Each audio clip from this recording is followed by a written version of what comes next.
उस एजियोट्रॉप्स को जो हम लोग को सॉल्यूशन, इसको अगर हम लोग बॉयलिंग करते हैं, बॉयल करते हैं, तो हम लोग को एजियोट्रॉप सेम स्थिति में रहता है कंपोजिशन के दृष्टिकोण से, सेम स्थिति होता है कंपोजिशन के दृष्टिकोण से।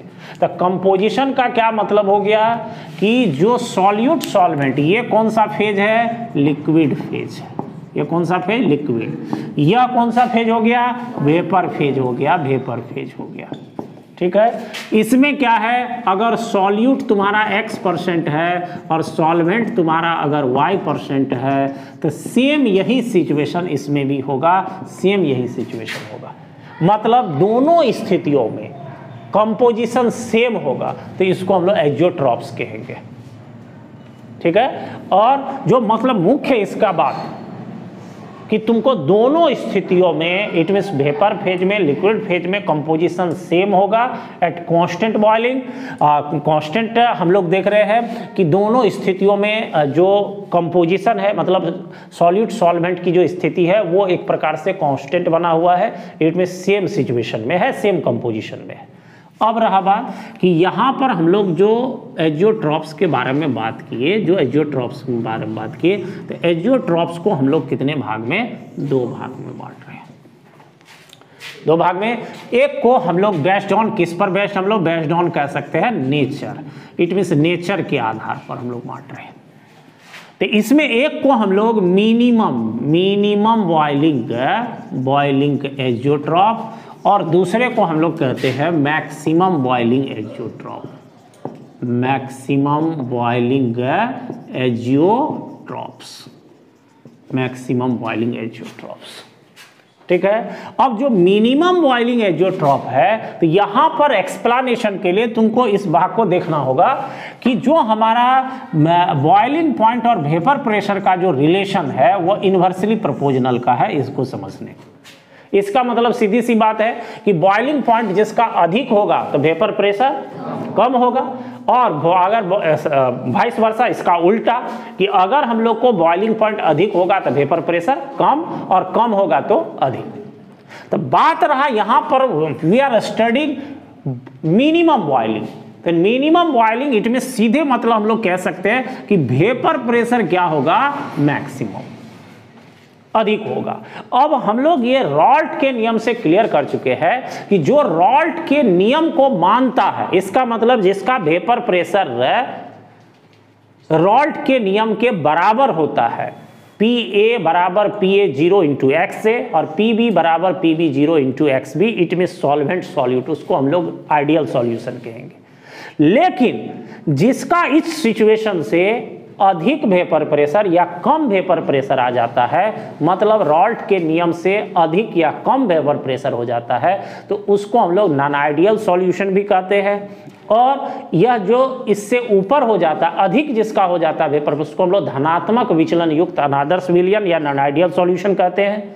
और जिसका उस सिचुएशन से नीचे हो जाता है, इट मीन्स हम लोग उसको कहते हैं फिर ऋणात्मक विचलन, नेगेटिव डेविएशन, या हम लोग कह सकते हैं नॉन आइडियल सॉल्यूशन न शोइंग नेगेटिव डेविएशन, ये हम लोग को। तो यहाँ पर सीधा है कि वेपर प्रेशर बढ़ गया। अब वेपर प्रेशर जब बढ़ गया, अधिक हो गया, तो सीधी सी बातें हैं, हम लोग कह सकते हैं यह हम लोग को क्या हो जाएगा, धनात्मक विचलन दिखाने वाला, मतलब हम लोग कह सकते हैं यह नॉन आइडियल सॉल्यूशन हो गया, नॉन आइडियल सॉल्यूशन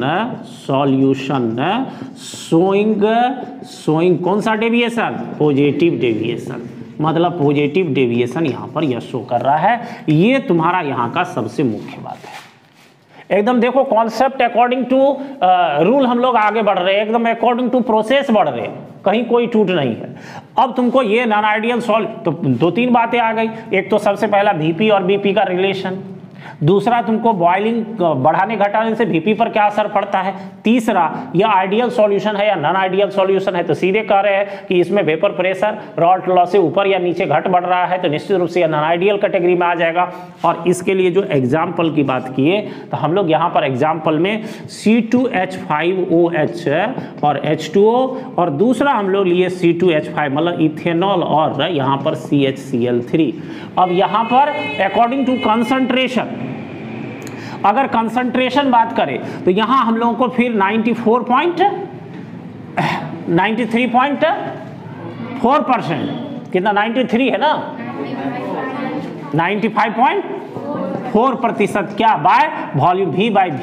और V बाय V का मीनिंग पीछे हम लोग कंसंट्रेशन एक्सप्रेसिंग मेथड में पूरा कंप्लीट कर चुके हैं। और ये जो हम लोग को कंसंट्रेशन है वो कितना हो गया, ये 6.8% बाय हम लोग को हो गया मास। अब देखो यहां पर इस मिक्सचर का जो हम लोग को, इस मिक्सचर का जो बॉइलिंग पॉइंट है वो है 351.15 केल्विन। यहां पर तुमको समझना होगा ये बातें कि ये हम लोग को बॉइलिंग पॉइंट है, तो यहां पर मिनिमम बॉइलिंग, तो मिनिमम बॉइलिंग का मतलब हो गया यहां जो दोनों कंपोनेंट है, इस दोनों कंपोनेंट का जो बॉइलिंग पॉइंट होगा, मिक्सचर का बॉइलिंग उससे कम होगा, तब ना मिनिमम बॉइलिंग हुआ मिक्सचर का। ये मिक्सचर का है ना। अब देखो पानी कितना डिग्री सेंटीग्रेड पर उबलता है, 100 degree centigrade, it means 373 kelvin पर केल्विन में बदलेंगे। इसका बॉइलिंग पॉइंट हो गया 373, इसका है 351.15, मतलब मिक्सचर का। तो इसका मतलब इस इंडिविजुअल से इस मिक्सचर का बॉइलिंग पॉइंट क्या हो गया, कम। तो वेपर प्रेशर, और वेपर प्रेशर अधिक तो कौन सा deviation, positive deviation, simple. Same इसी तरह से हम लोग इथेनॉल और CHCl3 का लिए, और इसमें भी हम लोग अब इसका भी हम लोग कैसे, जो मिक्सचर का वेपर प्रेशर होगा, बॉइलिंग पॉइंट होगा, वह इसके इंडिविजुअल जो बॉइलिंग पॉइंट होगा उससे कम होगा। अब फिर हम लोग इस साइड आते हैं, तो फिर मैक्सिमम बॉइलिंग, तो सीधे कहते हैं according to relation boiling maximum, तो वेपर प्रेशर हम लोग को क्या हो जाएगा, मिनिमम, कम। अब वेपर प्रेशर घटेगा तो निगेटिव, अब बढ़ेगा तो पॉजिटिव। तो इसका मतलब हम लोग कह सकते हैं यह हो जाएगा non ideal solution, non ideal solution showing कौन सा डेविएशन, निगेटिव डेविएशन हो गया, निगेटिव डेविएशन। ये बातें क्लियर होनी चाहिए तुमको। यहाँ निगेटिव डेविएशन है, एकदम सिस्टम को पकड़ी। अब एग्जाम्पल की हम लोग बात करते हैं, तो एग्जाम्पल में हम लोग को सबसे एग्जाम्पल याद रखने का HCl H2O एक हो गया, और दूसरा हम लोग को फिर HNO3 और H2O हो गया।